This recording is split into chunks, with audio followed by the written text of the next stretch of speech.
అందుకని మీరు ప్రేయర్ చేసుకుంటే మీకు గర్భఫలాలు అనుగ్రహాలు వస్తాయి. యవన కాలమందు పుట్టిన కుమారులు బలవంతుని చేతిలోని బాణముల వంటివారు.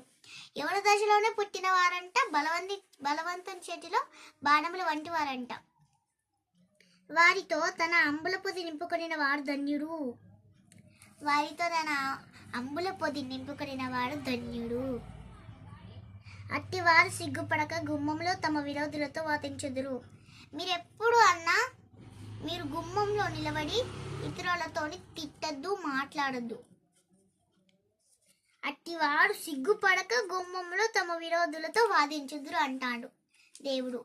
అందుకనే మనం గుమ్మంలో నిల్చొని ఎవరినన్నా తల్లిదండ్రులనన్నా మాట్లాడొద్దు, అట్లా తప్పు. ఇదే నేను ఈరోజు చెప్పాల్సిన సందేశం. బాయ్. Praise Lord. బాయ్.